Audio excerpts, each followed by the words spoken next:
আব্দুল্লাহ ইবনে মুবারক রহমাতুল্লাহি আলাইহি তিনি হজে গেলেন।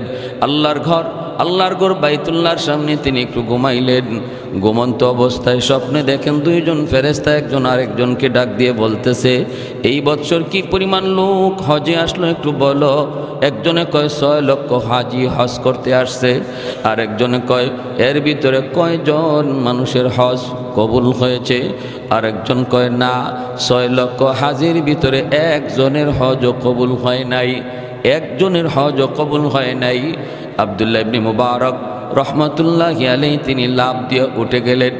এত বড় বুজুর্গ, এত বড় মুহাদ্দিস, এত বড় মুজাহিদ, 6 মাস যিনি হাদিসের দরস দিতেন, 6 মাস যিনি জিহাদে থাকতেন, লাফ দিয়া ওইটা মাতাফির সামনে যায় দাঁড়ায় আওয়াজ দিয়া কয়, ও আল্লাহর মেহমানেরা তাড়াতাড়ি করে তওবা ইস্তেগফারে বসে যাও, কারণ আমি স্বপ্ন যুগে দেখেছি বৎসর হাজির সংখ্যা হলো 6 লক্ষ, কিন্তু আমাকে এও জানানো হয়েছে, শোনানো হয়েছে 6 লক্ষর ভিতরে একজনের হজও কবুল হয় নাই। তোমরা তাড়াতাড়ি করে আল্লাহর কাছে তওবা ইস্তেগফারে বসে যাও। আবার তিনি মাতাফের মধ্যে ঘুমায় পড়লেন। একই স্বপ্ন দেখতেছেন, আবারও ঘুম থেকে উইটা আবার চিৎকার দিতে লাগলেন, কে কোথায় আছো, তাড়াতাড়ি করে তোমরা আল্লাহর গুণগানে লিপ্ত হয়ে যাও। আল্লাহ পাকের কাছ থেকে যদ্দূর জানলাম, যদ্দূর শুনলাম, কারো হজ কবুল হয় নাই। কারণ হজ কবুল হয় না নিয়তে যদি গরমিল থাকে।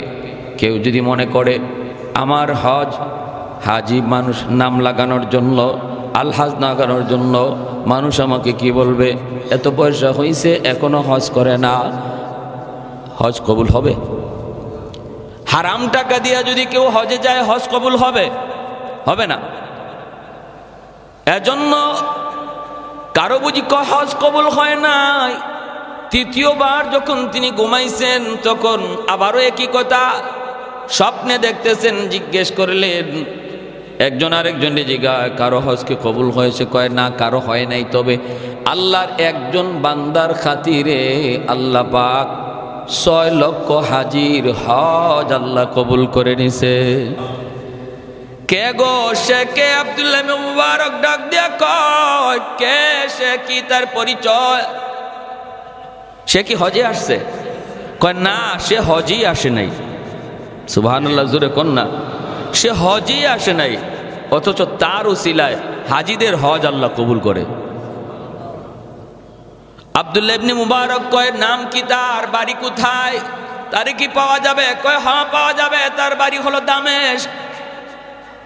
নাম কি তার? কয় নাম হলো আলী ইবনে মাফ। হযরত আব্দুল্লাহ ইবনে মুবারক তিনি আর দেরি করলেন না, সোজা তার খুঁজে দামেস্কে চলে গেলেন। দামেস্কে চলে গিয়া বাজার ঠিকানা সবকিছু তিনি স্বপ্ন যুগে লইলেন। মানুষকে জিজ্ঞেস করেন, আলী ইবনে মাফকে চিনোনি? মানুষে কয়, এই নামে যদি কোনো মানুষ থাকে সে তো সাধারণ একজন মানুষ। সামনে যায় দেখেন বাজারের এক কোনায় রাস্তায় বসে বসে মানুষের জুতা কালি করে।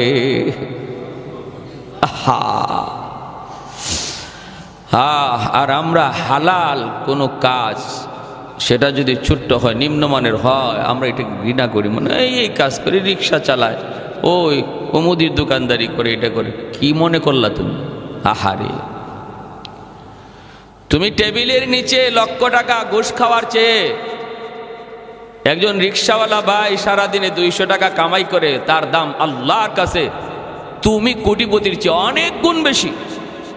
ইন্না আকরামাকুম ইনদাল্লাহি আতকাকুম। পয়সায় আল্লাহর কাছে সম্মান বাড়ায় না, সম্মানী করে না। ক্ষমতা মানুষের আল্লাহর কাছে সম্মানী বানায় না। আল্লাহর কাছে সম্মানী হতে হয় তাকওয়ার দ্বারা, খোদা ভীরু দ্বারা। যে মানুষ হারাম খায় না, হালাল পথে চলে, কষ্ট হলো, আল্লাহ বলেন তার অন্তরে আমি আল্লাহর ভয়। আর সে মনে রাখবা তোমাদের মধ্যে সবচেয়ে সম্মানী মানুষ। লোভ করে না হারামের দিকে। এজন্য আমার নানা শ্বশুর আজকে দুনিয়াতে নাই, আমার শ্বশুরও তো নাই। এখানে বসে কতদিন বয়ান করলেন আমার শ্বশুর। আল্লাহ পাক দুজনকে জান্নাতের আলা মাকাম দান করুন। আমার নানা শ্বশুর যিনি ছিলেন 50 বছর বুখারী শরীফ শুধু পড়াইছেন। 50 বছর বুখারী পুরা মুখস্থ হয়ে গেছিল। আমি শেষ বয়সে, আমার বিয়ের পরে 6 মাস পাইছি। ওই পাইছি যখন, তখন সব সময় হুঁশ থাকতো না, মাঝে মাঝে হুঁশ আসতো, আবার মাঝে মাঝে হুঁশ চলে যেত। যখনই হুঁশ আসতো তখনই বলতেন, ভাই আমি একটু সূরা ইউসুফের তফসিরটা করি, তুমি একটু সৈন্য দেখো আমার হয় কিনা। সূরা ইউসুফের তফসির কইয়া একটা আয়াত পড়ছেন, এরপরে ঘন্টা চইলা যায় খালি হাদিস পড়তেছেন, খালি হাদিস পড়তেছেন।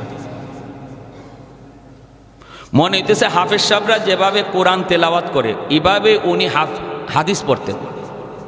মাঝে মাঝে নামাজে কোরআন তেলাওয়াত করতে যায় পেছ লাগে যেত, কোরআন তেলাওয়াতের ভিতরে হাদিস ঢুকে যেত, ওনার খবর হইতো না, খবরই থাকতো না, এত মুখস্থ ছিল হাদিস। তো উনি বলতেন যে হালাল রিজিক, হালালভাবে রুজি কামাই করা, রিজিক তালাশ করা, সেটা যদি তুমি যাও, সেটা যদি লঞ্চের মধ্যে বুট বিক্রেতাও হয়। মাঝে মাঝে উনি করতে লঞ্চে বসছেন, দেখছেন একটা লোক বুট বেচতেছে, আনছেন ডাক দিয়ে, বাবা এইদিকে আসো। খুব মায়া করতেন তারে, খুব মায়া করতেন। বুট বেচে, চানাচুর বেচে, এই বেচে খুব মায়া, আসে আনতে, আনতে 10 টাকার আমার বুট দাও, 5 টাকার চানাচুর দাও। পাশে যারা থাকতো, দেখো দেখো তার এই কষ্ট করে এই যে রুজিটা করতেছে, এটা 100 বিন্দু পরিমাণ কোনো ভেজাল নাই, নির্ভেজাল হালাল টাকা। মাঝে মাঝে উনি নিজে এত বড় মুহাদ্দিস, বাজারের মধ্যে আতর নিয়ে বসে যেতেন, আতর বিক্রি করতেন রাস্তায়। মানুষ হুজুর হুজুর এটা কেমন লাগে, তোমার কেমন লাগে লইয়া তো আমি দুনিয়াতে চলবো না, আমারে এখানে আতর বিক্রি করতে দেখতেছো, তোমার কেমন লাগে, তোমার কেমন লাগে লইয়া আমি দুনিয়াতে চলবো না। তুমি পোষাইলে আমার কাছে আতর নিবা, নিলে 10 টাকা দাও, আতর নিয়ে বাগো। এই সে অবস্থা, তারা এইভাবে চলে গেছেন দুনিয়াতে। তো উনি বলেন যে গিয়া দেখেন যে এরকম মুচি, কি ভাই আমি তোমার মেহমান হতে পারি? কে আপনি? বলে আমি আব্দুল্লাহ ইবনে মুবারক। এই লোক তো অবাক হয়ে গেছে, আল্লাহু আকবার, আপনি জগতের বর্তমান জমানার সবচেয়ে বড় মুহাদ্দিস, আমার কপাল, আমার ভাগ্য, আপনি এখানে। বলে চলেন আপনাকে মেহমানদারি করব। তারপরে বলতেছেন যে ভাই তোমার এমন কি আমল আছে একটু কও। কি হয়েছে? তুমি হজে যাও নাই, কিন্তু তোমার উসিলায় 6 লক্ষ হাজির হজ আল্লাহ কবুল করছে। ঘটনা কি? সে সেজদায় পড়ে আল্লাহর কাছে কাঁদতে শুরু করছে। আলী ইবনে মুআফ আল্লাহর কাছে কাঁদতেছে সেজদায় পড়ে, আর বলতেছে যে আমার তেমন কোনো আমল নাই, তবে আমি আমার এই কর্ম থেকে কিছু টাকা জমাইছিলাম আমি হজে যাওয়ার নিয়তে। আজকে কয়েক বৎসর যাবত একটা থলিতে, আমি যখন ওই থলিতে টাকা জমাইছি হজে যাব, তো একদিন আমার বিবি সাহেবের এরকমভাবে গোশত খাওয়ার খুব প্রয়োজন, গোশত খাওয়ার খুব ইচ্ছা জাগছে, কিছু নাই ঘরে। তো আমি পাশের বাড়িতে একটু গোশত আনার জন্য গেলাম, ঘ্রাণ পাইলাম, ওই বাড়িতে গোশত রান্না হয়েছে। গিয়ে ওই মহিলাকে বললাম, মাগো একটু গোশত দিবা, আমার বিবি খাইতে চায়। তখন ওই ঘর থেকে মহিলা কান্দে আর বলে, এই গোশত তোমার জন্য হালাল নয়, এই গোশত শুধু আমার জন্যই হালাল। কেন? আমার ঘরে আজকে অনেকগুলি এতিম, বাবা তাদের নাই, কয়েকদিন যাবৎ উপবাস, বাচ্চাগুলি পেটের ক্ষুধায় একদম কাতর হয়ে বিছানায় পড়ে গেছে। নিরুপায় হয়ে আমি এর ঘর থেকে বের হইয়া ওই হাওরে যাইয়া একটা মরা গরু পাইয়া, মরা গরুর গোশত কাইটা, যান বাঁচানোর জন্য যেহেতু মরা গরুর গোশত খাওয়া যায়, এজন্য ওই গোশতটা আইনা পাকাইছি। এটা শুধু আমার আর আমার এতিম বাচ্চাদের জন্যই সেটা হালাল, তোমার জন্য হালাল নয়। এতটুকু শোনার পর আমার চোখ দিয়ে দর দর করে পানি পড়ে, দৌড়ে ঘরে আসলাম। আইসে যে টাকা জমাইছিলাম হজে যাওয়ার জন্য, এই টাকাটাই আমি পুরাটাই এতিমকে দান করে দিলাম। সুবহানাল্লাহ, সুবহানাল্লাহ। এজন্যই মুহাদ্দিসিনে কেরাম বলেন, যার উপরে একবার হজ ফরজ হয়েছে তার উত্তম একবারই করা, এরপরে বারবার উমরায় যাওয়া। বাকি এরপরে যদি তোমার টাকা থাকে, ওই হজে যাওয়ার টাকাটা যদি কোনো এতিমকে সাহায্য করো বা এতিমকে দেখাশোনা করো, এটা আল্লাহর কাছে অধিক প্রিয় হয়। মানুষের সেবায় যদি টাকাটা ব্যয় হয়। আব্দুল্লাহ ইবনে মুবারক রহমাতুল্লাহি আলাইহি বলতেছে, বাবা কবরের মধ্যে আল্লাহ পাক আমার সাথে অনেক সুন্দর ভালো আচরণ করেছে। আমাকে প্রশ্ন করেছে, মার রাব্বুকা, আমাকে প্রশ্ন করা হয়েছে, মার রাব্বুকা ওমা দীনুকা ওমান হাদার রাজুল আল্লাযী বুইসা ফীকুম ইউকালু লাহু মুহাম্মদ। তোমার ইস ধর্মের নাম কি, উনি কে? আমি তিনটা প্রশ্নের জবাব আল্লাহর রহমতে সুন্দরভাবে দিয়েছি। রব্বি আল্লাহ, দীনে আল ইসলাম, হাদা মুহাম্মাদুর রাসূলুল্লাহ সাল্লাল্লাহু আলাইহি ওয়াসাল্লাম। তিনটা প্রশ্নের জবাব দেওয়া মাত্রই আল্লাহ পাক আওয়াজ দিছে, সাদাকা সাদাকা আবদি, আমার বান্দা সত্য বলেছে, আমার বান্দা প্রশ্নের সঠিক জবাব দিয়েছে, সঠিক জবাব। অতএব তার জন্য কবরটারে প্রশস্ত করে দাও। আফরিশুহু মিনাল জান্নাহ, আলবিসুহু মিনাল জান্নাহ, ওয়াফতাহু লাহু বাবান ইলাল জান্নাহ, তারে জান্নাতি পোশাক পরাও, জান্নাতি বিছানা বিছায় দাও। আর ওই যে জান্নাত, ওই জান্নাত থেকে কবর পর্যন্ত একটা সুরুং করে দাও, যেন সে কবরে শুয়ে শুয়া কিয়ামত পর্যন্ত জান্নাতের সুখ শান্তি পাইতে পারে। সব কিছু ঠিক আছে, আমি কবরে জান্নাতের ভিতরে আছি, জান্নাতের ভিতরে আছি, কিন্তু বাবা আমার বড় ঈর্ষা হয়। ঈর্ষা হয়। কিসের ঈর্ষা? আমার পাশের বাড়িতে ছিল যে কামার, আমার পাশের ঘরে যে থাকতো সে ছিল কামার। এই কামারও মারা গেছে,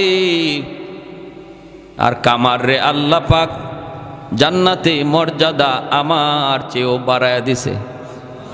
সুবহানাল্লাহ, আরো জোরে কোন। হুজুর এটা কোন কি? বলে হ, আমি তো বুঝি না, তার মর্যাদা বাইরে গেছে। চলে গেলেন, স্বপ্ন দেখা শেষ। এইবার যিনি স্বপ্ন দেখছে ইনিও কি আমাদের মতো সাধারণ মানুষ? ইনিও তো আরেক ওলি। উনি ওই কামারের ঘরে চলে গেছেন। জয়া কামারের ঘরে জয়া কামারের স্ত্রীকে জিজ্ঞেস করতেছেন, তোমার স্বামীর আমল কি ছিল একটু বলো, কি আমল ছিল তার একটু বলো। কেন, কি হয়েছে? আর কি হয়েছে মানে, স্বপ্ন যুগে আমি যা দেখেছি তোমার স্বামীর মর্যাদা আল্লাহ আব্দুল্লাহ ইবনে মুবারকের চেয়েও বাড়ায়া দিছে। স্ত্রীও তো অবাক হয়ে গেছে, কোন কি আপনি, এটা হতেই পারে না। আমার স্বামীর মর্যাদা এত বড় মুহাদ্দিস, এত বড় ওলি, তার চেয়েও আল্লাহ বাড়ায়া দিছে, কোন কারণে আমার বুঝে আসে না। তাহলে আমল কি ছিল একটু বলো, আমল কি ছিল বলো। এইবার স্ত্রী বলতেছে তার দুইটা আমলের কথা আমার মনে পড়ে। এক হলো আমার স্বামী এতটাই নামাজের পাবন্দি ছিল, লোহার কাম কাজ করত, যখনই হাতুড়ি উপরে উঠাইতো লোহাকে পিটানোর জন্য, ওই অবস্থায় যদি মসজিদের মিনার থেকে আজানের আওয়াজ আসছে, আল্লাহু আকবার আল্লাহু আকবার, আল্লাহ মহান আল্লাহ মহান, এই বইলা যখন ডাক দিয়েছে আমার স্বামী, তখনই হাতুড়িটা আর নিচে নামায় নাই, ওখান থেকে পিছনে ফালাইয়া দিছে। ফালায় বলছে, মালিক আমিও স্বীকার করি তুমি মহান, তুমি বড়, আমার কাজ ছোট, আমার কাজ ছোট, তুমি বড়, তুমি বড়। কাজটা আগায় নাই, পিছনে ফালায়া মসজিদে দৌড় দিছে। এই নজরে পড়ে আমার দ্বিতীয় আরেকটা আমল যদ্দূর মনে পড়ে, সেটা হলো আমার স্বামী সারাদিন লোহার কাজ কইরা যখন বিকালবেলা ঘরে ফিরত, এশার নামাজটা পইরা যখন ঘুমাইতো, শরীরটা তার ছেড়ে দিত, ক্লান্ত পরিশ্রান্ত, ক্লান্ত শরীর নিয়ে ঘুমায় পড়ত। আর পাশের ঘরটাই ছিল আব্দুল্লাহ ইবনে মুবারক রহমাতুল্লাহি আলাইহির ঘর। শেষ রাতে আব্দুল্লাহ ইবনে মুবারক তাহাজ্জুদের নামাজ পড়তেন, ফুফায় ফুফায় কাঁদতেন, চোখের পানি জড়ায় জড়ায় কাঁদতেন। ওই কান্নার আওয়াজটা যখনই আমরা শুনতাম, আমার স্বামী ঘুম থেকে উঠত, কিন্তু ক্লান্ত শরীরে এতটাই দুর্বল, উঠতে পারত না। শরীরটা ছিল তার বড় দুর্বল, চোখের পানি জড়ায় জড়ায় কাঁদত। দৃশ্যটা দেখতো আব্দুল্লাহ ইবনে মুবারক তাহাজ্জুদ পড়ে আর চোখের পানি জড়ায় কান্দে। এই দৃশ্য দেখে আমার স্বামী নিজেও কাঁদত আর কইতো, মালিক আমি তো দুর্বল, সারাদিন লোহার কাম করি, এজন্য আমার শরীরটা নিয়ে উঠতে পারি না, সারা শরীরে ব্যথা। আল্লাহ আমাকে যদি তুমি সুস্থতার নিয়ামত দিতাম, আমিও এই রকমভাবেই তোমার ওলির মতো তাহাজ্জুদ পড়তাম। শেষ সাথে নামাজ পড়ার কি মজা, শেষ সাথে তোমাকে ডাকার কি মজা। আল্লাহ আমিও একটু বোঝার চেষ্টা করতাম। এই বইলে চোখের পানি জরে জরে কান্ত, কিন্তু তাহাজ্জুদ পড়তে পারতো না, চোখের পানি জরে কান্ত। তখনই আল্লাহর ওলি কয়, ওই যে আগ্রহ অন্তরের ভিতরে জন্মাইছে, এজন্য আল্লাহ পাক রব্বুল আলামিন তার অন্তরের দিকে তাকাইয়া আব্দুল্লাহ ইবনে মুবারকের মতোই তাহাজ্জুদের সওয়াব দিয়া বরং তার দিলের চাহাতটারে আরো পছন্দ কইরা জান্নাতে মাকাম আল্লাহ বাড়ায় দিছে। জোরে কোন সুবহানাল্লাহ। এইবার এই লোকটাকে স্পেশাল বিমানে ফ্রান্সে পাঠানো হলো। মদিনার সরকার, সৌদির সরকার পর্যন্ত টনক নড়ে গেল ঘটনার রহস্য জানার জন্য। সে ওখানে গেল, যায় খবর নেই। আজ থেকে 1 সপ্তাহ আগে আল্লাহর বান্দী ইন্তেকাল করেছে। জিজ্ঞেস করা হয় পরিবারের সদস্যকে, ঘটনা কি একটু বলো না, কোথায় তার কবর? খুঁজছে, যায় খুঁজছে, খুঁজে দেখে তার কবরের মধ্যেই মদিনার ওই মানুষের লাশ এখানে হাজির, মদিনার ওই পুরুষ লোকের লাশ এখানে হাজির, আর ফ্রান্সের ওই মুসলমান নারীর লাশ চলে গেছে মদিনায়। ঘটনা কি, কি কারণে, কি জন্য? দুজনের পরিবারকে জিজ্ঞেস করা হলো। দুজনের পরিবারকে জিজ্ঞেস করা হলো। মদিনার ওই পুরুষ লোকের পরিবারকে জিজ্ঞেস করা হয়। তার স্ত্রী বলতেছে, আমার স্বামী নামাজি ছিল, সব কিছু ভালো ছিল, কিন্তু একটা অভ্যাস তার বড় খারাপ ছিল, একটা কথা তার বড় খারাপ ছিল। খারাপ অভ্যাস না, কথাটা ছিল খারাপ। কয় কি কথা? কথাটা হলো সে মাঝে মাঝেই যখন আমরা স্বামী স্ত্রীতে বৈধ সম্পর্কে যেতাম, গোসল যখন ফরজ হতো, তখন সে বলতো, এই গোসল ফরজ হওয়াটা ইসলামের যে একটা বিধান, এই বিধানটা আমার কাছে ভালো লাগে না, এটা আমি মানি না। খ্রিস্টানরা এজন্য অনেক ভালো, গোসল টোসল লাগে না, সব কাজ করা যায়, কিন্তু ইসলাম ধর্মে এই গোসলটারে ফরজ করার বিধানটা আমার পছন্দ হয় না। এই কথাটা প্রায় সময় বলতো, প্রায় সময় এই কথাটা বলতো। অথচ নামাজি আল্লাহর বিধান, শরীয়তের বিধান, এই বিধানটারে সে নেগলেক্ট করত। এজন্য আল্লাহ পাক মৃত্যুর পর তার লাশটারে আল্লাহ মদিনায় রাখে নাই, মরণের সময় বেঈমান হইয়া মরছে বিদায় আল্লাহ বেঈমানের দেশে তারে লাশ পাঠায় দিছে। জোরে কোন সুবহানাল্লাহ। ওই মহিলাকে জিজ্ঞেস করা হলো, মহিলার পরিবার কি ছিল, তার নেক আমল। আল্লাহর বান্দি কোরআন পড়তো, নতুন মুসলমান হয়েছে, খ্রিস্টান থেকে নতুন মুসলমান হয়ে কোরআন পড়া শিখছে, আর কোরআন পড়তো, আর মনের মধ্যে তামান্না ছিল, এই আশা ছিল, সর্বদা সে চোখের পানি জড়ায় কাঁদতো আর বলতো, আল্লাহ ও মালিক, আমার মরণ যদি মদিনায় হতো, আমি যদি তোমার নবীর দেশে শুইতে পারতাম, যেই মদিনায় তুমি তোমার হাবিবরে ঘুম পাড়াইছো, আল্লাহ আমারে যদি ওই মদিনায় তুমি ঘুম পাড়াইতা। এরকম মনের ভিতরে আফসোস নিয়ে আল্লাহর কাছে কাঁদতো। আল্লাহ তার কান্নারে এত পছন্দ করছে, এত কবুল করা করছে, মরণ হয়েছে ফ্রান্সে, কিন্তু কুদরতিভাবে আল্লাহ চিরনিদ্রায় শোয়া রাখছে মদিনায় নবীর পাশে। যেরকম সুবহানাল্লাহ। এজন্যই বলতেছি, সাবধান, কোন মন্তব্য করার আগে একটু খেয়াল করবেন, শরীয়তের কোনো বিধান নিয়ে কোনো মন্তব্য চলবে না। আল্লাহ পাক যা হালাল করেছেন, যা হারাম করেছেন, এই হালাল হারামের ব্যাপারে চুপ। আমার কোনো সিদ্ধান্ত, আমার কোনো যুক্তি, আমার কোনো বিবেক কিছুই সেখানে চলবে না। কারণ আমার আপনার যুক্তি যেখানে শেষ হবে, সেখানে আল্লাহর কুদরত শুরু হবে, ঠিক কিনা? যেখানে যাই আমার আপনার বিবেক শেষ হবে, স্তব্ধ হয়ে যাবে, বিবেক আর কিছুই পাবে না, দেখবে সব শূন্য। আল্লাহ বলে, এখান থেকে আমার কুদরত শুরু। সুবহানাল্লাহ। তাহলে আমি আপনি কি করে এই সাগরের কিনারায় বসবো? একজন মানুষ যদি মুমিন হতে হয়, ইসলামের যতগুলি অকাট্য বিধান আছে, সবগুলি অকাট্য বিধানকে সে মানতে হবে। ভালো করে বুঝবেন, ঈমান আর কুফর কাকে বলে। ইমান কাকে বলে? ইমান বলে আল্লাহ প্রদত্ত যত বিধান আছে এই হিসাব ছাড়া, কোরআন আর হাদিস থেকে অকাট্য যত বিধান, এই সমস্ত বিধান মানার নাম হলো ইমান। সমস্ত বিধিবিধান মানার নাম কি? ইমান। বলে নামাজ মানি, রোজা মানি, পর্দা মানি, হজ মানি, জাকাত মানি, সব কিছু মানি, আল্লাহর কোরআনে যত বিধান আছে সব মানি। সব মানার দ্বারা ইমান হয়, মুমিন হয়। কিন্তু কাফের হইতে সব অস্বীকার করা লাগে না, একটা অস্বীকার করলেই কাফের।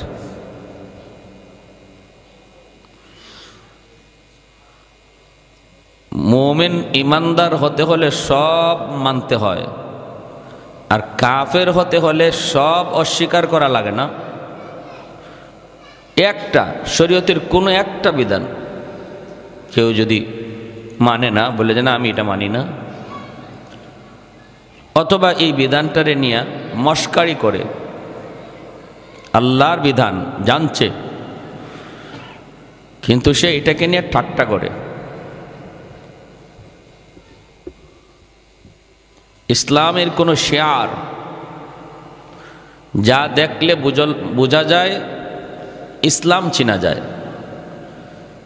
এগুলাকে ইসলামের শেয়ার বলে। যা দেখলে ইসলাম চিনা যায়, মানে মুসলমান বোঝা যায়। যেমন টুপি,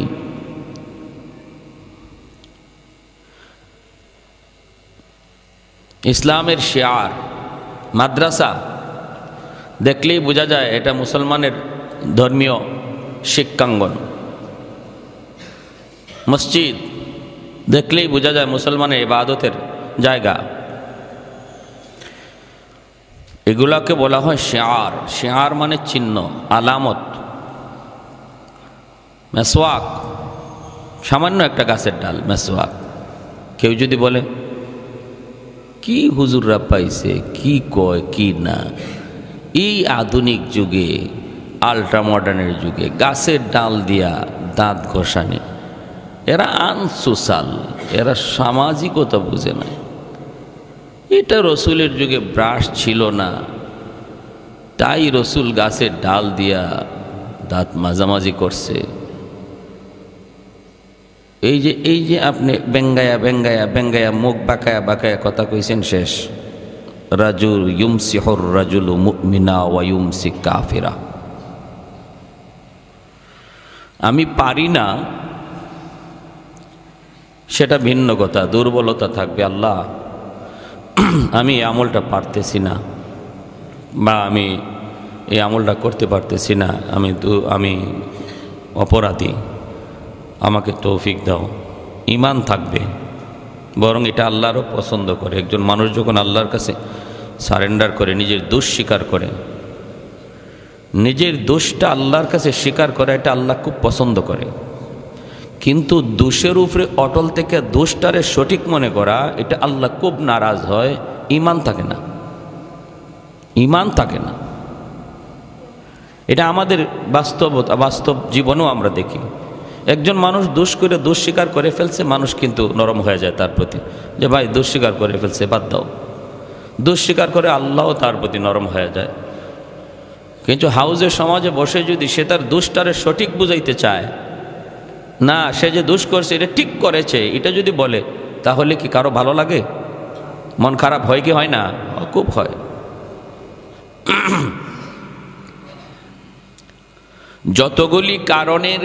যতগুলি কাজের দ্বারা, যতগুলি কারণে ঈমান ভঙ্গ হয়, এর মধ্যে উল্লেখযোগ্য একটা কারণ হলো আল্লাহর সমস্ত বিধিবিধানের ভিতর থেকে কোনো একটাকে যদি কেউ অস্বীকার করে অথবা এটা নিয়ে ব্যঙ্গ করে, মজাক করে, ঈমান চলে যাবে। ফুটবল খেলা চলতেছে, সবাই কম বেশি দেখতেছেন, বাধা দিয়েও আমরা পারবো না। আপনার রুচি, আপনার ইচ্ছা, আমরা আমাদের কথা বলতেছি হারাম হারাম হারাম। কিন্তু মনে রাখবেন, আমাদের হারাম বলার পরে যদি কেউ এটাকে নিয়ে মস্কারি করেন অথবা আপনার যুক্তি এখানে প্রাধান্য দেন যে এটা হারামের কি হইল, এটা একটা বিনোদন, আমরা দেখতেছি কি হইল, এটার দ্বারা আমার ক্ষতি কি হইতেছে ইসলামের, আমি তো কোনো নাফরমানি কাজ করতেছি না, আমি দেখতেছি, এই যে যুক্তি দেখাইতেছেন আপনি।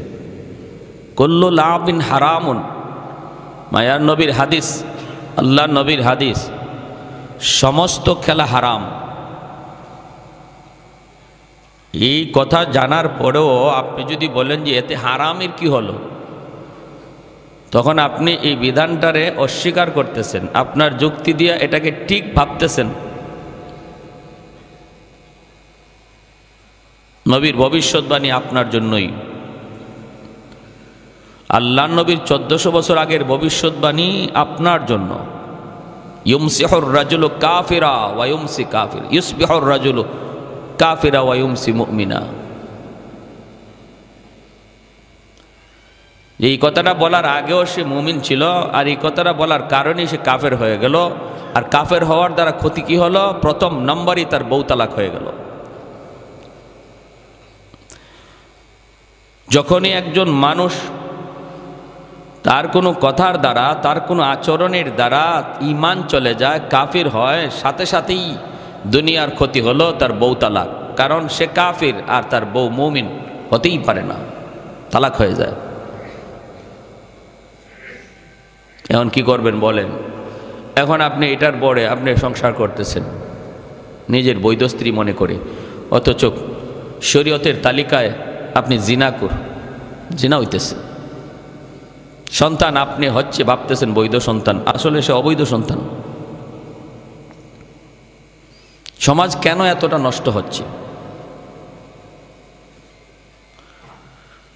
সমাজ, যুব সমাজের দ্বারা কেন এতটা ক্ষতির দিকে যাচ্ছে? কেন সন্তান আজকে বাপ মার কথা মানতেছে না? কেন মুরব্বীদের শ্রদ্ধা করতেছে না? কেন ইয়াবা, গাঞ্জা, মদ সব দিকে ঝুঁকতেছে?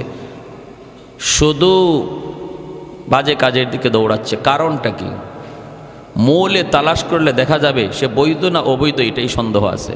কারণ বাপ মাও জানে না যে তাদের বিবাহ বাতিল হয়ে গেছে, সম্পর্কটা হচ্ছে অবৈধ। অবৈধ সন্তানের কাছ থেকে ভালো কিছু সমাজ আশা করতে পারে না, কশ্চিন কালেও না। সমাজের ভালো কিছু তার দ্বারা আশা করা যাবে না।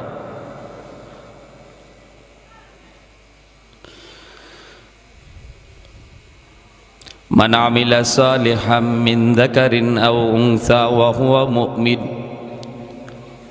ফালানুহইয়ান্নাহু হায়াতান তাইয়্যিবা ওয়ালানাজজিয়ান্নাহুম আজরাহুম বিআহসানি মা কানু ইয়ামালুন। সাহাবায়ে কেরাম রাদিয়াল্লাহু তাআলা আনহুমের ভিতরে এত ভয় ছিল, হায় আমার দৌলতে ঈমান কখন জানি আমার কাছ থেকে চলে যায়। অথচ সর্বদা আল্লাহর নবীর সাথেই থাকতেন, নবীর কথাতেই তারা চলতেন, নবীর কথা মানতেন, নবীর মতো হাঁটতেন, নবীর মতো ঘুমাইতেন, আল্লাহর নবীর মতো খাইতেন, আল্লাহর নবীর মতোই দুনিয়াদারি করতেন। কিন্তু এরপরও এত ভয়। হযরত হানজালা রাদিয়াল্লাহু তাআলা আনহু হঠাৎ করে চিল্লাইতেছেন, নাফাকা হানজালা, নাফাকা হানজালা, হানজালা মুনাফিক হয়ে গেছে। নিজেরে নিজে বলতেছেন হানজালা মুনাফিক হয়ে গেছে, হানজালা মুনাফিক হয়ে গেছে। আল্লাহর নবীর দরবারের দিকে দৌড়াইতেছেন। আবু বকর সিদ্দিক রাদিয়াল্লাহু তাআলা আনহু থামায়া বলেন, হানজালা কি হয়েছে? হানজালা বলেন, নাফাকা হানজালা, হানজালা মুনাফিক হয়ে গেছে। আবু বকর সিদ্দিক বলতেছেন, হানজালা তুমি কও কি? একটু মাথায় হুঁশ রেখে কথা বলো। কি বলতেছো তুমি? কি বলতেছো তুমি? একটু ভালো করে বুঝায় বলো। কি কও তুমি মুনাফিক হয়ে গেছো? কে বলছে তোমারে মুনাফিক হয়ে গেছো?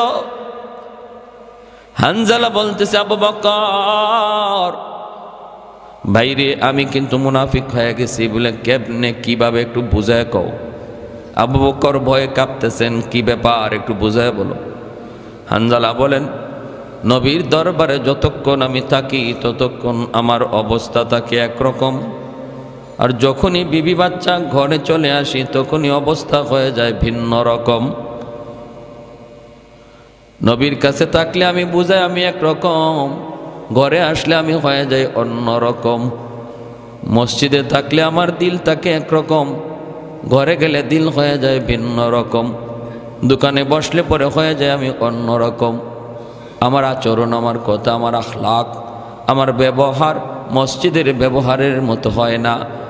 এটাই তো মুনাফিকের আলামত, এটাই তো মুনাফিকের লক্ষণ। মুনাফিক জায়গায় জায়গায় ভিন্ন রূপ ধরে, আর মুমিন সব জায়গায় এক রূপ নিয়ে চলে। মুমিন মসজিদের ভিতরে যেমন, মসজিদের বাইরেও তেমন। মসজিদে আল্লাহর ডরায়, দোকানে বসলেও আল্লাহর ডরায়। মসজিদে আল্লাহকে ভয় পায়, ঘরে গেলেও আল্লাহকে ভয় পায়। এতে হলো মুমিনের আলামত। আর ভিন্নতা যার ভিতরে আসে এটা তো মুনাফিকের আলামত।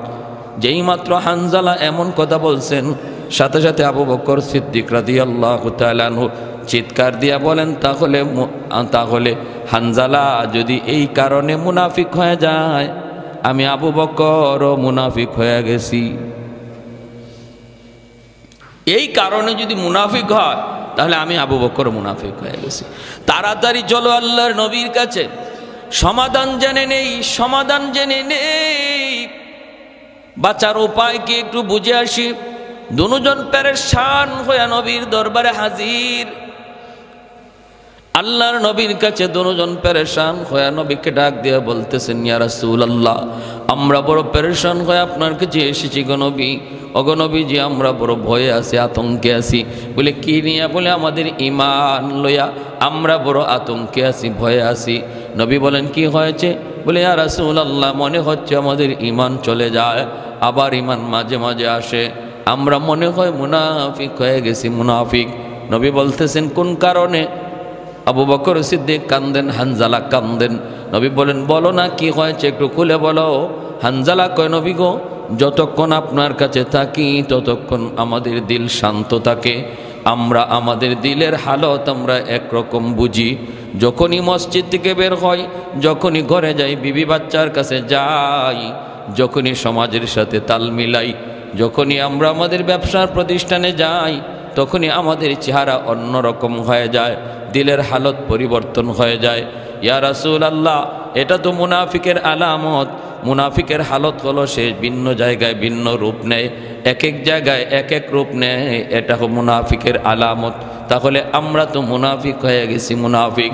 আল্লাহর নবী, রহমতের নবী বলেন, মায়ার নবী তখন দুজনকে বুকে জড়ায় ধইরা আদর করেন, সান্ত্বনা দিয়ে নবী বলেন, না আবু বকর, হানজালা, আমি নবী সুসংবাদ দিচ্ছি, তোমরা মুনাফিক না। জোরে কোন সুবহানাল্লাহ। এ হানজালা, আবু বকর, মুনাফিক কারা কারা এটা আমি নবীও জানি না, যদি আল্লাহ আমাকে না জানায়। জোরে কোন না সুবহানাল্লাহ। মুনাফিকের হালত হলো কলিজার ভিতর, নেফাকের অবস্থান হলো কলিজার ভিতর, অন্তরের ভিতরে। বাহ্যিক আমল দেখা, বাহ্যিক কোনো কাজ দেখা কাউকে মুনাফিক বলা যাবে না। দিলের ভিতরে কুফর, মুখে ঈমান, এর নাম হলো মুনাফিক। দিলের ভিতরে কুফর আর মুখে ঈমান। তোমাদের দিলে তো কুফর নয়, দিলের ভিতরে কোনো কুফরই নয়, বরং আমলের ভিতরে তারতম্য সৃষ্টি হয়। মসজিদের ভিতরে তোমাদের আমল একরকম, মসজিদের বাইরে গেলে আমলের মধ্যে ভিন্নতা আসে। আমলের ভিন্নতার দ্বারা মুনাফিক হয় না, ঈমানের ভিন্নতার দ্বারা মুনাফিক হয়। জোরে বলি সুবহানাল্লাহ। না না, তোমরা মুনাফিক না। আমলের ভিতরে তারতম্য হতে পারে, কিন্তু ইয়াকিনের ভিতরে, বিশ্বাসের ভিতরে যদি তারতম্য হয় তাহলে কিন্তু মুনাফিক হয়ে যায়, মুনাফিক হয়ে যায়। আল্লাহ নবী সান্ত্বনা দিলেন, সাহাবায়ে কেরাম রাদিয়াল্লাহু তাআলা আনহুমের ভিতরেও কি পরিমাণ ভয় ছিল, কি পরিমাণ ভয়, কিন্তু আমাদের অন্তরে বিন্দু পরিমাণ ভয় নাই। আমাদের চালচলনে বোঝা যায় মুসলমানের ঘরে জন্ম নিয়া আমি তো মুসলমান, নিশ্চিত মুসলমান, আমার মুসলমানি যাবে কোথায়? আমি ইমানদারের ঘরে জন্ম নিছি, আমার ইমান যাবে কোথায়? এক নাম্বার কারণ হলো শরীয়তের কোনো বিধিবিধান, অকাট্য বিধিবিধানের একটাকে যদি কেউ অস্বীকার করে অথবা মজাক করে, ঠাট্টা করে, সাথে সাথে ইমান থাকে না যায়? দূরে বলেন, থাকে না যায়? যায়। এজন্য বলি, শরীয়ত যেগুলাকে হালাল বলেছে, যেগুলাকে হারাম বলেছে, এই সমস্ত হালাল জিনিসকে 100% হালাল জানতে হবে। যেগুলাকে শরীয়ত হারাম বলেছে, প্রত্যেকটা হারাম জিনিসকে অন্তর থেকে হারাম জানতে হবে। যদি আপনি এই হাজারো হারামের ভিতরে একটা হারাম, যেটাকে যে কোনো একটা হারাম অস্বীকার করলেন অথবা এটা মানতে পারলেন না, তাহলে ইমান থাকে না যায়? যায়। তাহলে কি বুঝলাম আমরা? ইমানদার হতে হলে সব মানতে হয়, আর কাফের হতে হলে সব ছাড়তে হয় না, সব অস্বীকার করতে হয় না, একটা অস্বীকার করলেই কাফের হয়ে যায়। এই জন্যই নবীজি বলেছেন কাফির হওয়াটা এতটা সহজ হয়ে যাবে যে এই মুমিন এই কাফির, এই মুমিন এই কাফির।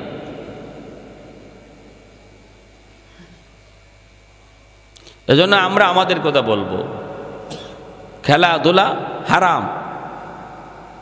হ্যাঁ, আপনি দেখতেছেন হারাম কাজ করতেছেন, অন্তত হৃদয়ের ভিতরে, মনের ভিতরে নিজের অপরাধী ভাবেন, অপরাধী, তো ইমান থাকবে। আর যদি এখানে অহংকারী দেখান, আমি কি কম বুঝি, আর এটা হারামের কি হইল, এখানে ক্ষতির কি হচ্ছে? কাতার একটা মুসলিম দেশ বিশ্বকাপের আয়োজন করছে, ইসলামের দাওয়াত দিতেছে, কোরআনে আয়াত হাদিস লিখে ইসলামের দাওয়াত দিচ্ছে, এতে ক্ষতির কি হলো?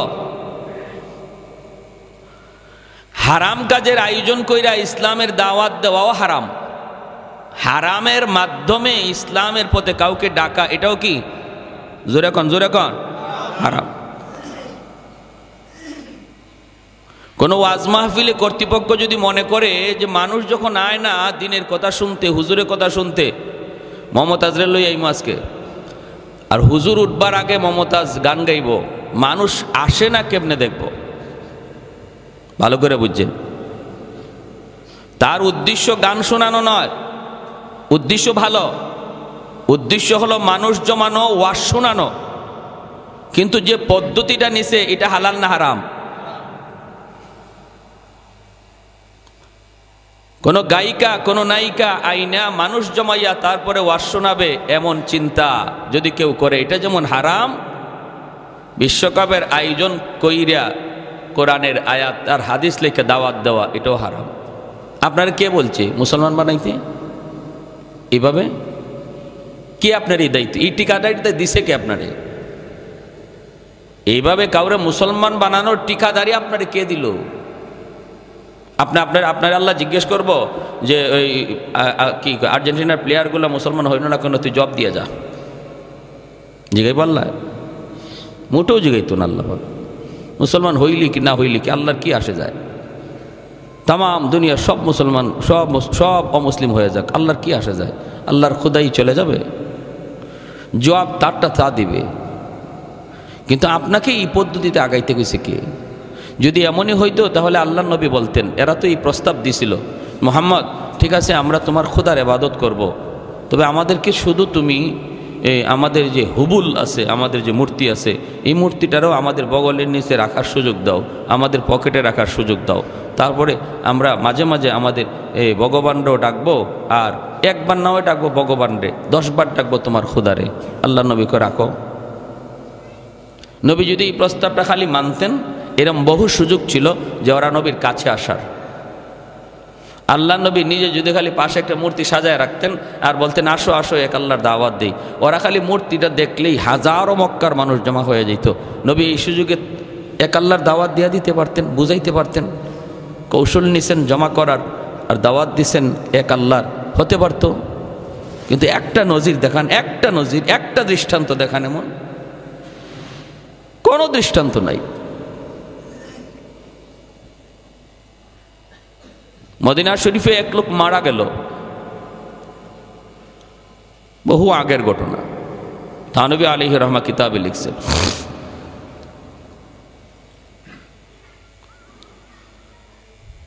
কোন কারণে তার কবর আবার খনন করতে হলো। কার কি জানি পড়ল, খনন করে দেখে যে লোকটারে তারা মাত্র কবরে রাখলো, এই লোকের লাশ কবরে নাই। এখানে একটা মহিলার লাশ।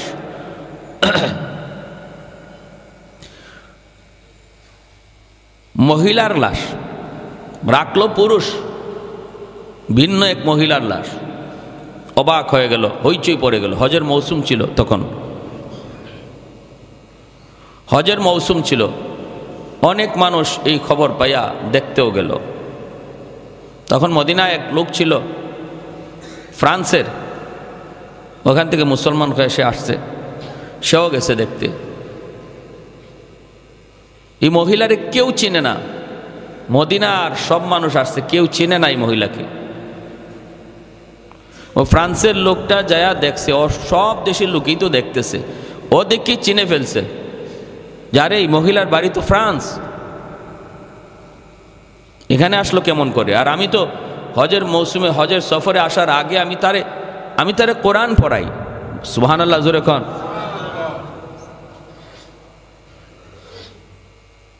আমি তারে কোরআন পড়াই, কোরআন শিখাইছি, আমি তারে জীবিত তো আসছি। তা আল্লাহ সেখানে আসলো কেমন করে? সে আমার ছাত্রী। হইচই পড়ে গেল মদিনায়। এইবার এই লোকটাকে স্পেশাল বিমানে ফ্রান্সে পাঠানো হলো। মদিনার সরকার, সৌদির সরকার পর্যন্ত টনক নড়ে গেল ঘটনার রহস্য জানার জন্য। সে ওখানে গেল, যায় খবর নেই। আজ থেকে 1 সপ্তাহ আগে আল্লাহর বান্দী ইন্তেকাল করেছে। জিজ্ঞেস করা হয় পরিবারের সদস্যকে, ঘটনা কি একটু বলো না, কোথায় তার কবর? খুঁজছে, যায় খুঁজছে, খুঁজিয়া দেখে তার কবরের মধ্যেই মদিনার ওই মানুষের লাশ এখানে হাজির, মদিনার ওই পুরুষ লোকের লাশ এখানে হাজির, আর ফ্রান্সের ওই মুসলমান নারীর লাশ চলে গেছে মদিনায়। ঘটনা কি, কি কারণে, কি জন্য? দুজনের পরিবারকে জিজ্ঞেস করা হলো। দুজনের পরিবারকে জিজ্ঞেস করা হলো। মদিনার ওই পুরুষ লোকের পরিবারকে জিজ্ঞেস করা হয়। তার স্ত্রী বলতেছে, আমার স্বামী নামাজি ছিল, সব কিছু ভালো ছিল, কিন্তু একটা অভ্যাস তার বড় খারাপ ছিল, একটা কথা তার বড় খারাপ ছিল। খারাপ অভ্যাস না, কথাটা ছিল খারাপ। কয় কি কথা? কথাটা হলো সে মাঝে মাঝেই যখন আমরা স্বামী স্ত্রীতে বৈধ সম্পর্কে যেতাম, গোসল যখন ফরজ হতো, তখন সে বলতো, এই গোসল ফরজ হওয়াটা ইসলামের যে একটা বিধান, এই বিধানটা আমার কাছে ভালো লাগে না, এটা আমি মানি না। খ্রিস্টানরা এজন্য অনেক ভালো, গোসল টোসল লাগে না, সব কাজ করা যায়, কিন্তু ইসলাম ধর্মে এই গোসলটারে ফরজ করার বিধানটা আমার পছন্দ হয় না। এই কথাটা প্রায় সময় বলতো, প্রায় সময় এই কথাটা বলতো। অথচ নামাজি আল্লাহর বিধান, শরীয়তের বিধান, এই বিধানটারে সে নেগলেক্ট করত। এজন্য আল্লাহ পাক মৃত্যুর পর তার লাশটারে আল্লাহ মদিনায় রাখে নাই। মরণের সময় বেঈমান হইয়া মরছে বিদায় আল্লাহ বেঈমানের দেশে তারে লাশ পাঠায় দিছে। যখন সুবহানাল্লাহ। ওই মহিলাকে জিজ্ঞেস করা হলো, মহিলার পরিবার কি ছিল, তার নেক আমল। আল্লাহর বান্দি কোরআন পড়তো, নতুন মুসলমান হয়েছে খ্রিস্টান থেকে, নতুন মুসলমান হয়ে কোরআন পড়া শিখছে। আর কোরআন পড়তো, আর মনের মধ্যে তামান্না ছিল, এই আশা ছিল, সর্বদা সে চোখের পানি জড়ায় কাঁদতো আর বলতো, আল্লাহ ও মালিক, আমার মরণ যদি মদিনায় হতো, আমি যদি তোমার নবীর দেশে শুইতে পারতাম, যেই মদিনায় তুমি তোমার হাবিবরে ঘুম পাড়াইছো, আল্লাহ আমারে যদি ওই মদিনায় তুমি ঘুম পাড়াইতা। এরকম মনের ভিতরে আফসোস নিয়ে আল্লাহর কাছে কাঁদতো। আল্লাহ তার কান্নারে এত পছন্দ করছে, এত কবুল করা করছে। মরণ হয়েছে ফ্রান্সে, কিন্তু কুদরতিভাবে আল্লাহ চিরনিদ্রায় শোয়া রাখছে মদিনায় নবীর পাশে। যেরকম সুবহানাল্লাহ। এজন্যই বলতেছি, সাবধান। কোন মন্তব্য করার আগে একটু খেয়াল করবেন। শরীয়তের কোনো বিধান নিয়ে কোনো মন্তব্য চলবে না। আল্লাহ পাক যা হালাল করেছেন, যা হারাম করেছেন, এই হালাল হারামের ব্যাপারে চুপ। আমার কোনো সিদ্ধান্ত, আমার কোনো যুক্তি, আমার কোনো বিবেক কিছুই সেখানে চলবে না। কারণ আমার আপনার যুক্তি যেখানে শেষ হবে, সেখানে আল্লাহর কুদরত শুরু হবে, ঠিক কি না? যেখানে যাই আমার আপনার বিবেক শেষ হবে, স্তব্ধ হয়ে যাবে, বিবেক আর কিছুই পাবে না, দেখবে সব শূন্য। আল্লাহ বলে, এখান থেকে আমার কুদরত শুরু। সুবহানাল্লাহ। তাহলে আমি আপনি কি করে এই সাগরের কিনারায় বসবো? শরীয়তের সাগরের কিনারায় বসবো কি করে? কিসের বাহাদুরি? আহা, আল্লাহ তুমি সহি বুঝদান করো। সবাই বলি আমিন। এজন্য দিলের মধ্যে কোনো আমলের প্রতি চাহাত, আগ্রহ জন্ম না। সাহাবায়ে কেরাম রাদিয়াল্লাহু তাআলা আনহুমের তো এমন ছিল, তারা ঈমান আমলের প্রতিযোগিতা করত। আমার ঈমান আরও কেমনে বাড়ানো যায়, ঈমানকে আরও মজবুত কেমনে করা যায়, আমল আরও কেমনে বাড়ানো যায়, এই ছিল তাদের প্রতিযোগিতা। দিলের ভিতরে ছিল এই চাহাত, সর্বদা দিলটা ভয়ে কাতর থাকতো আল্লাহ পাকের বিধানের সামনে, আল্লাহর কুদরতের সামনে, আল্লাহ পাকের জালালিয়তের সামনে। হযরত আব্দুল্লাহ ইবনে মুবারক রহমতুল্লাহি আলাইহি বহুত বড় একজন বুজুর্গ, বহুত বড় মুহাদ্দিস, বহুত বড় ফকি, যার জামানায় তামাম পৃথিবীতে ওনার মতো আলেম, ওনার মতো মুহাদ্দিস তামাম দুনিয়ায় ছিল না। সুবহানাল্লাহ। জোরে কোন আব্দুল্লাহ ইবনে মুবারক রহমতুল্লাহি আলাইহি এত বড় মুহাদ্দিস, ইন্তেকাল হলো। মুরিদ স্বপ্নে দেখে জিজ্ঞেস করতেছে, হুজুর কবরে আপনার সাথে কেমন আচরণ হয়েছে একটু বলেন। আব্দুল্লাহ ইবনে মুবারক রহমতুল্লাহি আলাইহি বলতেছে, বাবা কবরের মধ্যে আল্লাহ পাক আমার সাথে অনেক সুন্দর ভালো আচরণ করেছে।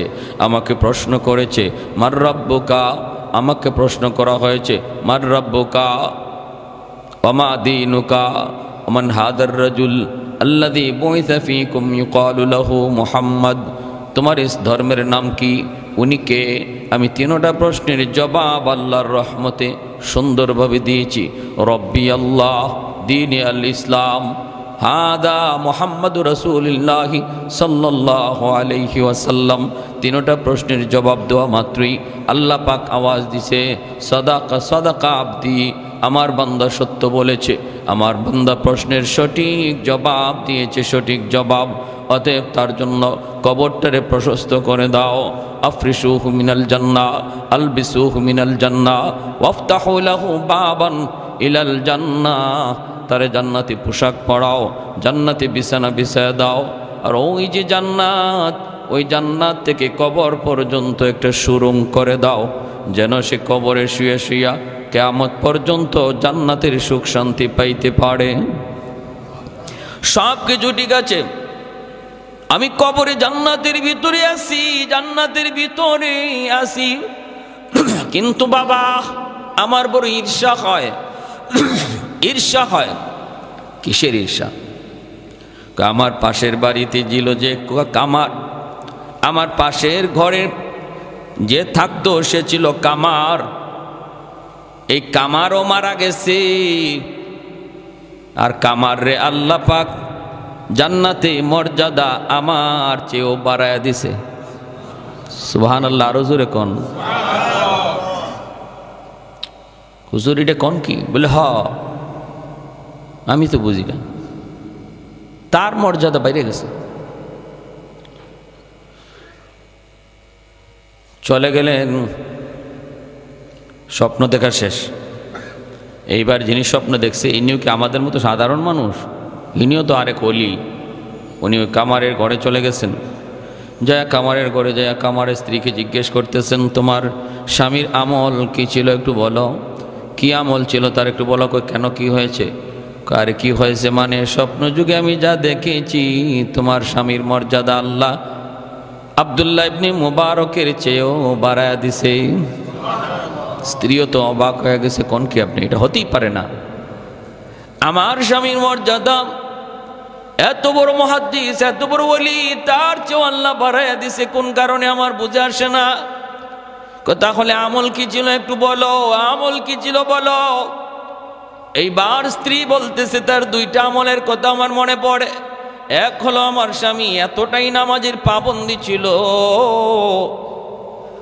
লোহার কাম কাজ করত, যখনই হাতুড়ি উপরে উঠাইতো লোহাকে পিটানোর জন্য, ওই অবস্থায় যদি মসজিদের মিনার থেকে আজানের আওয়াজ আসছে, আল্লাহু আকবার আল্লাহু আকবার, আল্লাহ মহান আল্লাহ মহান, এই বইনা যখন ডাক দিয়েছে আমার স্বামী, তখনই হাতুড়িটা আর নিচে নামায় নাই, ওখান থেকে পিছনে ফালাইয়া দিছে। ফালায় বলছে, মালিক আমিও স্বীকার করি তুমি মহান, তুমি বড়, আমার কাজ ছোট, আমার কাজ ছোট, তুমি বড়, তুমি বড়। কাজটা আগায় নাই, পিছনে ফালায়া মসজিদে দৌড় দিছে।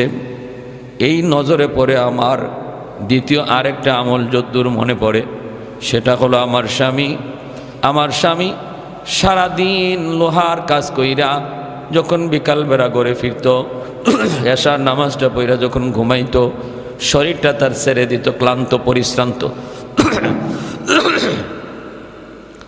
ক্লান্ত শরীর নিয়ে ঘুমায় পড়ত। আর পাশের ঘরটাই ছিল আব্দুল্লাহ ইবনে মুবারক রহমাতুল্লাহি আলাইহির ঘর। শেষ রাতে আব্দুল্লাহ ইবনে মুবারক তাহাজ্জুদের নামাজ পড়তেন, ফুফায় ফুফায় কাঁদতেন, চোখের পানি জড়ায় জড়ায় কাঁদতেন।